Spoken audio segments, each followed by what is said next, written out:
I'm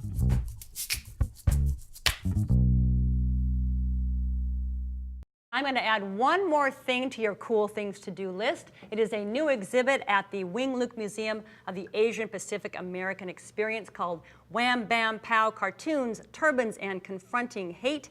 And it features the illustration of this man, Vishavjit Singh. Nice to see you. Thanks for having me. And also you're known as the Sikh Captain America. Yes, that's one of my alter egos. Right. Well, so let's first talk about the exhibit. When did you start cartooning and illustrating? What was the impetus for doing this? I am an accidental cartoonist. I'm not a trained cartoonist. When 9/11 happened, I was working very close to New York City, and within hours, my life was turned upside down, beyond the fact that we were all dealing with those attacks as Americans. Most Americans, a lot of Americans turned on me in terms of judging me and profiling me and telling me to go back home and calling me all kinds of names. You experienced that right away? Right away, yeah, right away. Wow. So what came to my rescue a few weeks down the line was a cartoon, editorial cartoon by Mark Fury in San Francisco. He's an editorial cartoonist, and it featured somebody who looked like me. And he kind of captured my predicament. There was a lot of hate and bias crimes happening after 9/11.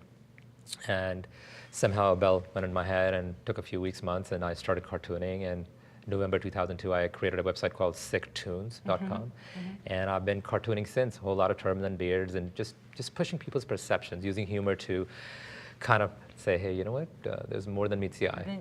Than what you just first see. So let's talk a little bit about the superhero, Sikh Captain America. This came about in 2012. Yeah.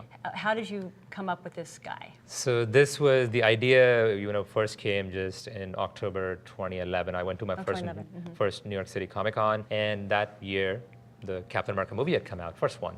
And I had this vision in my head that Captain America should have a turban and beard, and he's going to fight hate and intolerance. Very, very Why good. not? Very good villains, yeah. My goal is I want to start conversations. So. Right. Well, that's the whole point of everything you're doing. And do you feel like your cartooning and your superhero, do you feel like it's having the impact or making an impact? I think so. I mean, I've had wonderful connections with people, strangers who otherwise, we would not connect. So yes, I think it is, and I get to work a lot in schools now. So I host workshops and talks in schools, and I think that's where you got to start. Start with the little ones who do not have the filters that we learn in society to judge each other based on our tribalism and groups. Right, right. Well, it's super cool, and it's great that the exhibit is here. It's the first museum exhibit for you. Yes. So congratulations on that. Thank you. And you want to check this out. It is called Wham Bam Pow Cartoons and Turbans and Confronting Hate. Runs now through February 2019 at Wing Luke Museum in the International District. Well, thank you so much for coming by. It's wonderful to have you. And that is a wrap. As always, big, huge thanks to Georgetown Stables. This is a great party place, and rental information is on their website, georgetownstables.com. So thanks for watching. We'll see you next week. Yes. Thank you.